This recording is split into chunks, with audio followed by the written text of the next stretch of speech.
자, 우리 여러분 계신 삶의 자리 거처에서 옆에 우리 가족들하고는 이렇게 하이파이브도 하셔도 되잖아요. 그래서 한번 따뜻하게 안아도 주고 먼저 한번 힘차게 하이파이브를 좀 해주시면 좋겠어요. 자녀들이랑도 할렐루야 하면서 시작.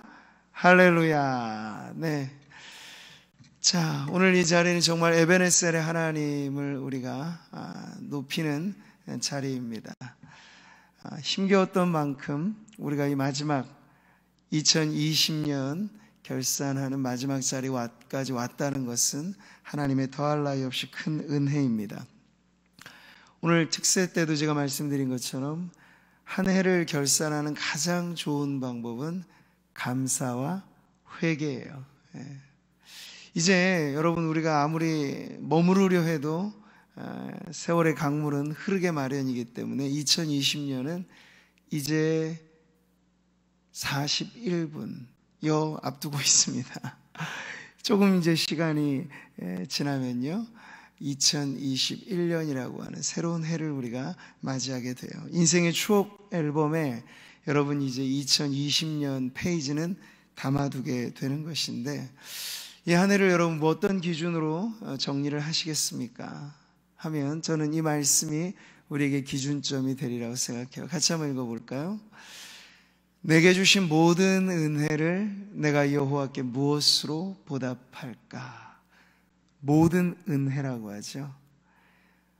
헤아려 보면 사실 우리가 그냥 막연히 생각하면 뭐 있을까? 나 같은 인생에게도 하나님이 주신 은혜가 있단 말인가? 그런 생각을 할 수도 있겠습니다만 곰곰이 헤아려 보세요. 그러면 하나 둘이 아니라 이만저만 아닌 엄청난 하나님의 은혜가, 우리 전후 좌우를 두루는 하나님의 은혜가 이 한 해 우리와 함께 했음을 알게 될 것입니다. 그래서 오늘은 여러분 송구영신 예배란 다름 아니에요. 한 해를 감사로 기억하고 소중한 추억의 앨범에 이 감사를 꼭 새겨놓는 그런 시간이 되어야 하겠습니다. 그리고 여러분 미련도 후회도 우리 안에 그걸 쌓아둘 필요가 없어요. 오히려 그런 것들을 깨끗이 정리하는 방법은 하나님 앞에 참회의 시간을 갖는 것입니다. 우리가 예배 중에는 시간을 길게 가질 수는 없었습니다만 여러분이 예배를 마치고라도 하나님 앞에 다시금 한 해를 정리하는 그런 의미에서 우리 안에 담겨져 있지 않고 온전히 하나님 앞에 참회하고 나면 우리에게 어떤 은혜가 있습니까? 용서의 축복이 있는 거예요. 사죄의 은총은 회개하는 성도들이 맛보는 가장 소중한 은혜 중에 은혜입니다. 그래서 올 해가 가기 전에 여러분 마음 가운데 남겨두시지 마시고 주님 앞에 말끔히 씻어 새롭게 되는 참회 시간을 가지시기 바랍니다. 이게 새해를 출발하는 가장 좋은 방법이에요. 왜냐하면 우리의 마음이 새로워져야 모든 것이 새로워지거든요. 네. 오늘 말씀을 보세요. 또 새 영을 너희 속에 두고 새 마음을 너희에게 주되 너희 육신에서 굳은 마음을 제거하고 부드러운 마음을 줄 것이며, 참회하는 성도들에게 성령께서 이와 같은 축복을 주실 줄 믿습니다. 송구영신의 자리에 이르게 되면 사실 국내외로 늘 종합하는 그 뉴스가 있죠. 10대 뉴스니 뭐니 해서요, 뉴스거리들을 정리를 합니다. 근데 아마 올 한 해는 다양한 이야기거리들도 물론 생각해보면 많겠지만 국내외적으로 이 뉴스 탑 10 중에서도 가장 톱이 되는 뉴스는 단연코 코로나19의 문제일 것입니다. 자그마치 8,200만 명의 전 세계적인 감염자를 만들었어요. 미국만 해도 사망자 수가 29만이 넘습니다. 29만이 넘는 사망자 수는 2차 세계대전에 출전했던 미군 사망자 수보다 많은 거예요. 그러니까 오늘 이 보이지 않게 지속되어지는 코로나 사태를 세계대전의 참상과도 비교하는 건 그만한 이유가 있는 것이죠. 그만큼 우리는 난리통과 같은 이 한 해를 거쳐왔습니다. 그러면서 우리 성도로서 우리 안에는 소박한 그러나 너무나 중요한 감사가 있게 되는 거죠. 뭘까요, 여러분? 살아있음에 감사한 거예요. 살아있다는 것이 여러분 얼마나 하나님 앞에 큰 감사인가를 우리는 이 어려운 한 해를 지나오면서 경험하게 되는 거죠. 그러니 여러분, 예배하는 지금 옆에 가족들이 있어요, 자녀들이 있어요. 건강한 모습으로 있는 것만으로도 여러분, 우리에겐 너무나 큰 축복을 하나님께서 올 한 해간 우리에게 주신 줄 믿습니다. 그것으로 인해서 하나님 앞에 오늘 이 송구영신 예배가 감사로 가득 넘쳐나는 복된 시간이 되기를 바랍니다. 자, 오늘 이 말씀 우리가 통해서 새 일을 행하시는 하나님 기대하라는 말씀을 함께 살펴보겠는데요. 오늘 이사야 선지서의 말씀은 포로기 이전에 활동했던 선지자들이 대부분 외쳤던 메시지 중에 아주 중요한 내용을 담고 있죠. 크게는 심판과 회복이라고 하는 메시지가 이 포로기 이전에 주류를 이룬 선지자들의 외침이었습니다.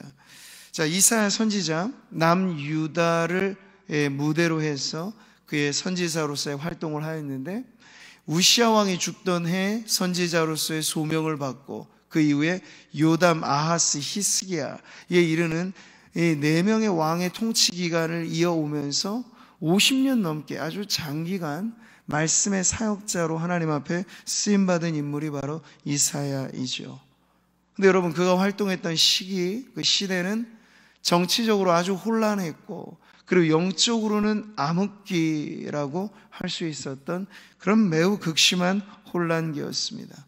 이미 북이스라엘, 그러니까 남유다를 제외한 11개 지파의 연합 나라였던 북이스라엘은 이제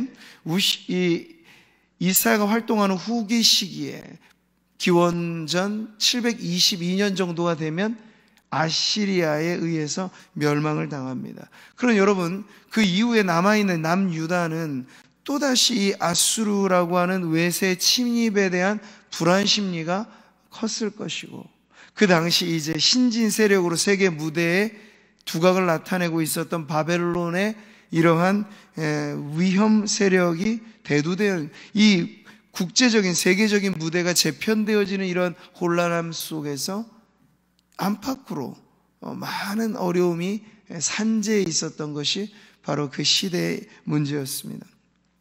자, 이렇게 이사야 전체의 시대적 배경이 오늘 우리가 살고 있는 이 시대와 비슷해요. 풍전등화와 같은 위기의 상황 속에서 하나님은 당신의 종을 통해서 하나님을 의지하지 않을 때 찾아오게 되는 심판의 메시지와 아무리 힘들고 어려워도 하나님을 의지함으로 누릴 수 있는 회복의 역사를 함께, 이 심판과 회복이라고 하는 걸 동전의 양면과 같은 복음의 메시지로 전해준 것이죠. 아직 이사야는 포로기 이전에 선지 활동을 했던 선지자였기 때문에 바벨론을 통한 이스라엘 남유다의 멸망까지를 직접적인 역사로 경험하지는 않아요. 그러나 장차 있게 될 그 암담한 상황에 대해서 심판의 경고를, 그 나팔 소리를 계속 울린 거죠. 근데 더 놀라운 건요, 이사야가 담고 있는 이 메시지 안에는 앞으로 있게 될 심판 너머로, 그 너머로 있게 될 회복의 약속까지도 함께 지금 주어지고 있는 거예요.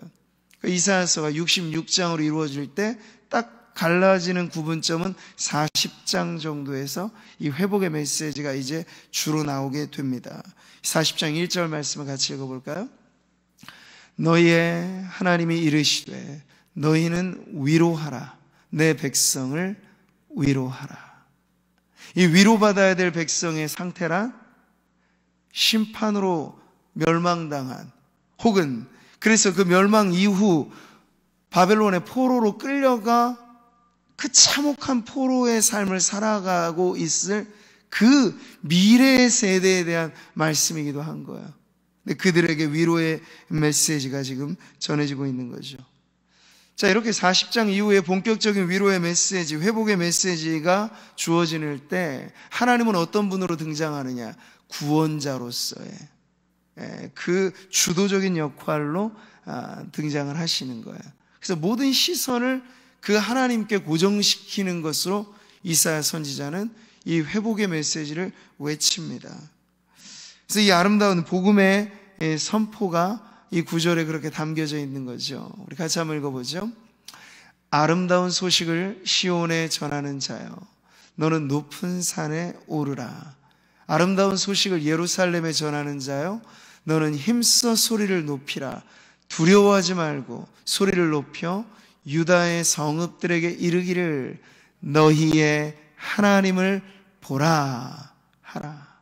바로 이거예요. 하나님을 바라보게 하게끔 하는 이 메시지가 계속해서 나오는 거죠. 사랑하는 성도 여러분, 송구영신이라는 말은 기독교의 전유의 언어는 아닙니다. 이 묵은 해를 보내고 새 해를 맞는다는 건 그냥 세상 사람들의 염원도 다 담고 있는 표현이죠. 근데 여러분, 우리는 해 아래 새 것이 별로 없다는 것을 경험으로는 알고 있어요.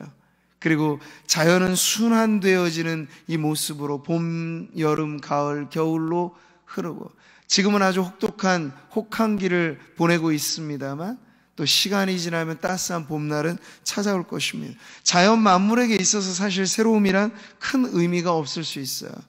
그런데 유독 하나님의 형상대로 생각할 줄 알고 무언가 느낄 줄 알며 의지적으로 결단할 수 있는 이 인격적인 피조물인 인간만이 시간의 의미를 부여하는 거죠. 그래서 송구영신이라는 걸 말하는 것이에요. 인간에게는 묵은 해와 새 해의 차이가 있는 것이거든요. 똑같이 째깍째깍 시계가 돌아가는 건 물리세계는 똑같지만 오늘 우리들에게는 2020년하고 2021년하고는 전혀 다른 느낌으로 와닿는 건 우리가 인간으로서 시간의 의미를 부여하기 때문입니다. 자, 그런데 우리가 이 묶어둘 수 없는 흐르는 세월, 2020년은 이제 떠나갈 것인데 그 해를 어떻게 아름답게 보낼 수 있겠는가 할 때 여러분, 오늘 말씀은 그 답을 우리들에게 가르쳐 주죠. 18절 말씀 우리 크게 같이 한번 읽겠습니다.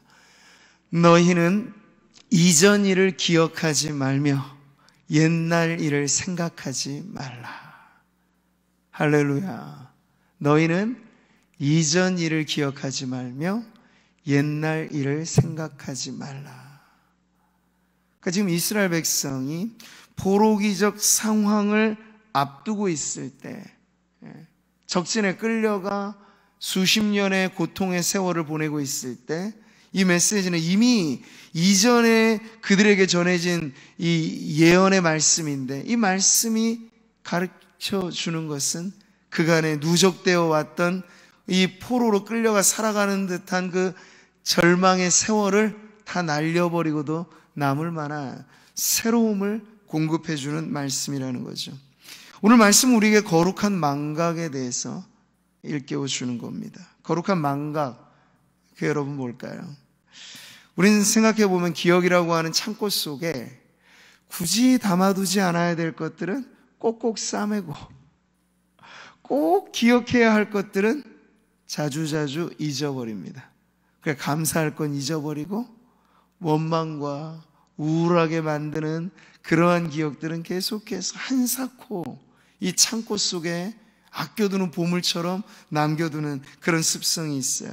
나쁘고 아프고 힘든 기억들이 오히려 오래 간다는 걸 우리는 알고 있죠. 자, 이사야 선지자가 전한 하나님 말씀은 지금 이스라엘 백성이 포로로 끌려가 살게 될 그 뼈아픈 상처와 쓰라린 고통에 대해서 말합니다. 어떻게 해요? 잊으라고 말씀하시는 거예요. 잊으라 말씀하시는 거죠. 여러분, 우리가 모든 기억들을 다 잊으라 그런 얘기가 아니에요. 하나님께서 이건 이제 더 이상 기억하지 않아도 좋다라고 하시는 것들에 대해서 우리가 과감하게 지워내는 것, 이게 바로 거룩한 망각이라고 하는 것이에요. 요즘에 우리가 컴퓨터를 자주 사용하죠. 작업들을 많이 하는데 이 컴퓨터 키 중에 삭제 버튼이 있어요. 딜리트 키가 있어요. 근데 이 삭제를 하는 방식에 두 가지 방식이 있는데, 뭔가 뭐 파일이든 무슨 이거든 지우려고 할 때 이 딜리트 키를 하나 딱 누르죠. 그럼 화면에서 싹 없어져 버려요. 근데 그게 영구에 없어진 게 아니고 컴퓨터 안에는 휴지통이라는 게 있습니다. 그래서 메인 화면에는 없지만 그 휴지통에는 우리가 쓰레기를 버리듯이 이 삭제된 파일들이 고스란히 거기에 담겨지게 돼요. 그러니까 그냥 삭제 버튼 하나만 누른다고 해서 완전히 없어지는 건 아니죠. 근데 또 하나 삭제시키는 방법이 있어요. 쉬프트 키라고 하는 요 키를 딱 누르고 딜리트를 탁 같이 동시에 누르면요, 그 다음에는 이 파일이 영구 삭제가 되는 거예요. 영구 삭제가 돼서 휴지통에도 남아있지 않게끔 돼요. 저는 우리의 인간의 기억이 마치 이 컴퓨터의 파일을 삭제하는 것처럼 말끔히 영구히 삭제시킬 수만 있다면 얼마나 좋을까, 그런 생각을 해봅니다. 왜냐하면 우리 안에는 사실 아무리 삭제하려 해도, 잊으려 해도 잊을 수 없고 지우려 해도 지울 수 없는 이 과거의 것들이 우리의 발을 붙잡는 경우들이 참 많거든요. 그래서 의식의 또 하나의 휴지통들이 다 안에 있는 거예요. 그래서 기회만 되면 그걸 다시 꺼집어내서 권태로움을 느끼고 우울감을 느끼고 때로는 두려움을 느끼는 대부분의 많은 이유는 그 휴지통 속에 있는 기억을 우리가 다시 주워 담아서 그걸 펼쳐보기 때문에 그런 일들이 있다는 얘기죠. 오늘 하나님 말씀은 단순히 컴퓨터가 기계적으로 이걸 없애는 방식과 같지 않는 더 놀라운 방식으로 우리에게 거룩한 이 망각을 말씀을 해주시는 거예요. 그러니까 뭐 심리요법 하면서 체면 걸어서 당신은 이 기억을 있습니다 해서 잊혀지게 만드는 그런 방법이 아니고, 오늘 하나님의 방법은 무엇인가 하면 19절에 나와 있죠. 우리 같이 한번 읽어볼까요? 보라, 내가 새 일을 행하리니 이제 나타낼 것이라. 보라, 내가 새 일을 행하리니 이제 나타낼 것이라. 하나님의 방식은 이것이에요. 옛 것을 몰아내는 것을 그냥 그것을 붙잡고 이렇게 저렇게 분석하고 연구하고 그게 아니고 압도적으로 밀려오는, 마치 밀물과 썰물처럼 말이에요. 물결 치고 올라오게 되면 여러분 남아있는 것들을 다 쓸고 내려가 버리잖아요. 이렇게 하나님께서는 하나님 자신이 이루시는 크고 놀라운 역사로 인하여 우리 안에 이 찌들어 있는 과거에 매여 있는 생각들, 그런 것을 말끔히 해결해 주시는 하나님의 새로운 창조의 역사를 지금 말씀하고 있습니다. 그래서 구태의연한 인간의 기억들 아주 말끔히 씻어 새롭게 하시는 하나님의 방법이 이와 같다고 말씀하시는 거죠. 여러분, 창조주 하나님은 구원의 방식에 있어서도 창조적인 분이십니다. 카피하는 걸 하나님은 좋아하지 않으세요. 하나님 안에는 모든 것이 새롭고 새로운데, 오늘 이사야 선지자를 통해서 이제 그 시대를 살아가게 될, 고난과 역경의 때를 맞이하게 될 하나님의 백성들에게 그 구원의 역사가 어떻게 새로워지는지에 대해서 옛 구원의 역사와 비교를 하는 거죠. 그래서 예전에 모세 시대에 있었던 그 출애굽의 역사를 떠올리게 만드는 이 말씀이 먼저 나오는 것을 알 수 있어요. 같이 읽어보죠. 나 여호와가 이같이 말하노라. 바다 가운데 길을, 큰 물 가운데 지름길을 내고 병거와 말과 군대의 용사를 이끌어내어 그들이 일시에 엎드러져 일어나지 못하고 소멸하기까지 꺼져가는 등불 같게 하였느니라. 이것은 홍해 길을 여셨던 그 옛 사건을 떠오르게 하시는 말씀이에요. 전혀 홍해라고 하는 바다에는 길이 없잖아요. 근데 하나님께서 창조적으로 길을 여셨어요. 바다의 문을 여셨어요. 그리고 백성은 지나가게 하셨고 적들은 수장시켜 버리셨어요. 이게 바로 출애굽의 장엄한 구원의 역사이죠. 그런데 이제 이루실 하나님의 역사는 그것과도 달라요. 어떤 길을 내시겠다는 겁니까? 옛날에 홍해를 갈라내셨던 물길이 아니고 이제는 광야의 길을, 사막의 강을 내시겠다고 하는 새로운 길에 대해서 말씀을 하시는 거죠.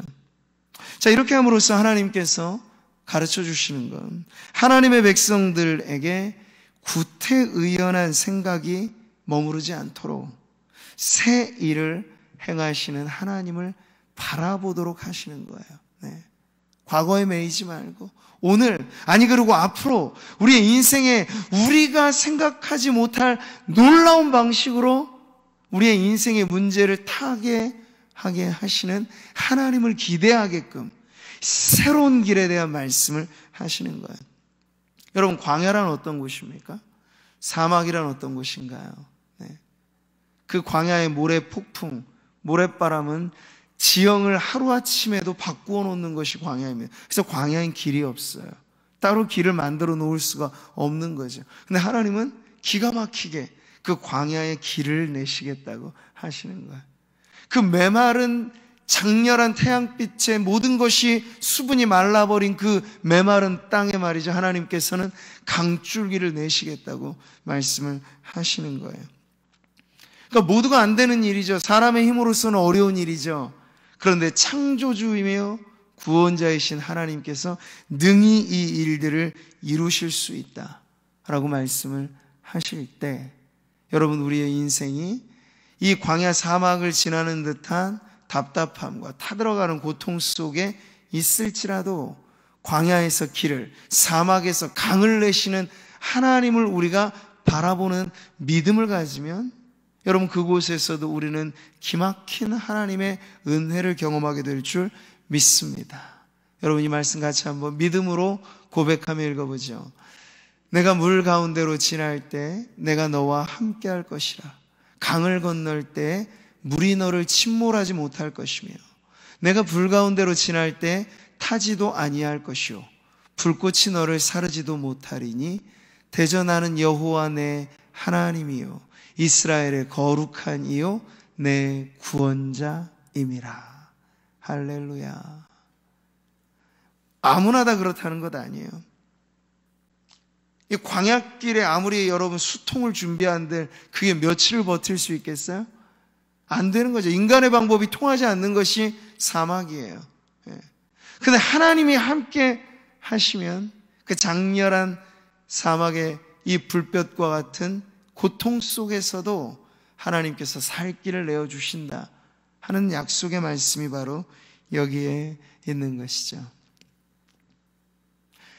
내 마음을 다하여서 주님을 따르면 길이 길이 나를 사랑하리니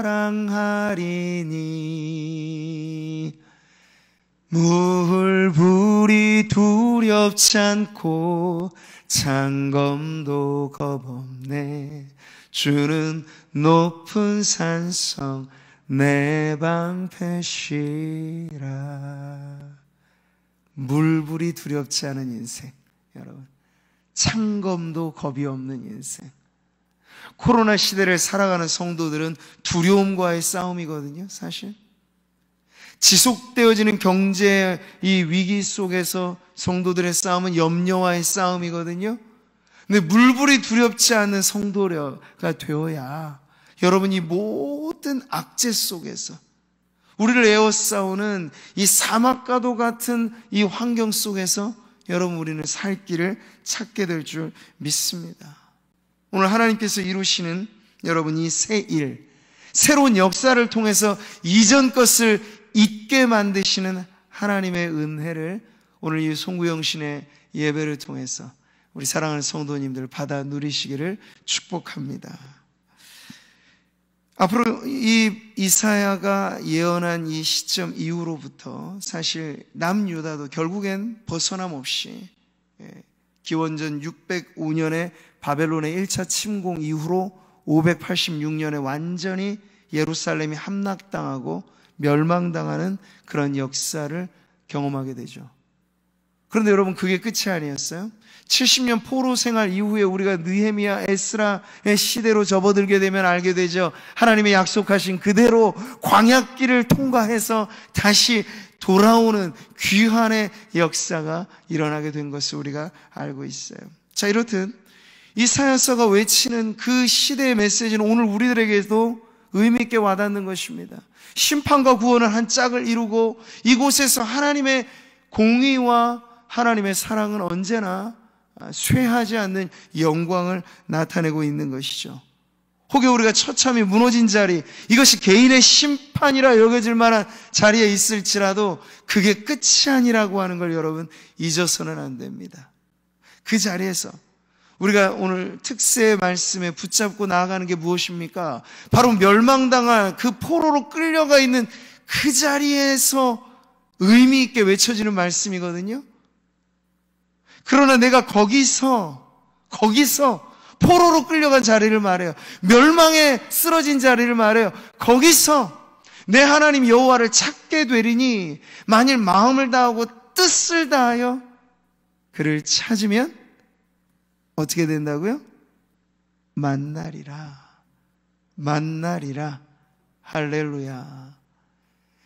여러분, 의인은 7번 넘어져도 다시 일어나는 사람이라고 말했어요. 하나님의 택하신 백성들은 아주 넘어져 멸망당하고 무너져 버리는 것이 아니고 하나님께서 그 무너진 자리에서조차 다시 회복을 명하사 이끌어내시는 주님의 구원의 확신을 얻는 백성이 바로 저와 여러분인 줄 믿습니다. 오늘 새일 행하시는 하나님, 그 하나님을 바라보고 기대하는 성도들이 될 때 우리에게 있어서는 2020년은 감사로 아름답게 마무리되고 2021년은 새로운 소망으로 희망차게 맞이하게 될 줄 믿습니다. 보라, 내가 만물을 새롭게 하노라. 이렇게 말씀하신 하나님에게 대한 기대감을 여러분 가지시길 바랍니다. 경제학자들이 말하는 미래 전망, 이런 게 우리의 기대치가 아니고 정부가 발표하는 경제 성장률, 이런 것이 아니고 성도들의 개인의 인생과 교회 공동체의 기대는 언제나 새일 행하시는 하나님에게 있음을 믿습니다. 여러분, 그러할 때 시대와 상황과 세상이 어떠할지라도, 혹여 사막 같고 광야 같을지라도 거기에 하나님 기막히게 열어놓으시는 새 길을 발견하게 될 줄 믿습니다. 사람들은 이 송구영신 시기 즈음에 아마 새벽에 또 그렇게 지금은 가지 말라 해도 해맞이하라고 막 가고 그럴 거예요. 근데 그 일시적으로 매일 떠오르는 해인데 새해에 떠오르는 해를 보면 뭔가 다를 거라는 생각을 해서 그 짧은 시간만이라도 새로움을 갖고자 찾아가는 거겠죠. 그러나 여러분, 우리들이 봐야 할 빛은 그 빛이 아니에요. 진정 우리들에게 필요한 빛은 따로 있죠. 우리의 인생에 새 일을 행하시는 하나님의 얼굴빛이 우리에게 비춰지는 여러분, 그 순간 시온의 영광의 아침이 빛나게 되는 것입니다. 그러니 여러분, 다른 것에 기웃기웃하면서 작심삼일 또 자기 스스로 속아 넘어가는 그 결심을 반복 되풀이하지 마시고 구태를 벗어버리는 가장 확실한 방법은 우리를 새롭게 하시는 하나님의 얼굴빛을 바라고 그 앞에서 우리의 심령이 새로워지는 것이며, 우리의 말씀, 오늘 주신 이 말씀을 힘입어서 이전 것은 지나갔으니 보라 새 것이 되었도다 하시는 새일 행하시는 그 하나님께 우리의 기대와 소망을 두고 나아갈 때 하나님께서 안겨주시는 새로운 창조의 역사는 오늘 저와 여러분의 인생에, 그리고 우리 몸된 교회 위에, 그리고 이 나라의 민족 가운데 일어나게 될 줄 믿습니다. 이 백성은 내가 나를 위해서 지었나니 나를 찬송하게 함이니라. 오늘 이 말씀의 본문의 마지막처럼 새일 행하시는 하나님으로 말미암아 새로워진 인생은 누구입니까? 창조하신 그 모습 그대로 회복되어 살아있는 동안에 온전히 하나님께 영광을 올려드리는 송영의 삶을 살아가는 사람일 것인데, 오늘 말씀과 같이 밝아오르는 이제 13분 앞으로 카운트다운이 남겨져 있는 2021년이 여러분 그렇게 영광스러운 찬송으로 시작되는 우리 모든 성도님들 되시기를 축복합니다. 자, 여러분 예배하는 그 자리에서 한번 따라해 보시죠. 새일 행하시는 하나님을 기대합시다. 자, 다 고백하고 계시죠? 한번 서로를 바라보시면서도 두 주먹 불끈 쥐고 새일 행하시는 하나님을 기대합시다. 아멘.